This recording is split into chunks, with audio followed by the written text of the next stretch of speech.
After the darkness of the Nigredo comes the Albedo, the work of white. The alchemists called it this way, but they weren't only speaking of metals or furnaces. They were speaking of the soul. The albedo is purification, rebirth, the moment when something new emerges, but it is not yet gold. The matter, which during the Nigredo had been broken down and reduced to a chaotic, formless state, is now washed clean of its impurities and prepared for the next stage, the rubido. In chemical language, the albedo corresponds to distillation. In the metaphorical sense, it represents the liberation of the soul from the chains of the body.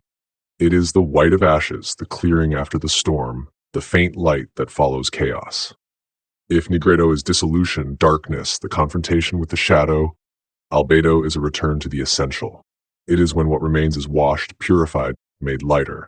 In alchemical tradition, it is symbolized by water, the white swan, a woman, or a white rose. It is not yet the final triumph, but it is the first breath after symbolic death. On a macrocosmic level, it is associated with the moon, symbolizing purity, femininity, and reflected light. Some traditions also link Venus to this stage, understood as an archetype of beauty, creativity, and love. In ancient times, the planet Venus was called Lucifer, from Lucis Ferrum, the bringer of light, the morning star that announces the rising of the sun.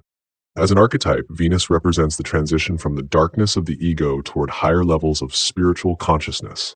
Among metals, the albedo is associated with silver, a symbol of purification and clarity.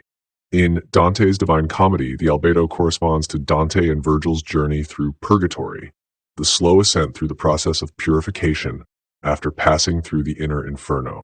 Jung described albedo as the stage of awareness, the recognition of the soul, the moment of inner clarity.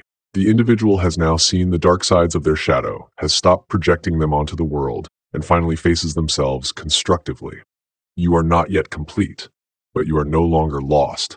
And just as in nature, after winter comes the thaw, the snow melts, the world cleanses itself. So within you, after crossing the night, you can finally see, feel, understand.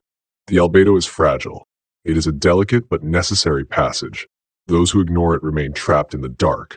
Those who embrace it truly begin the path toward inner gold.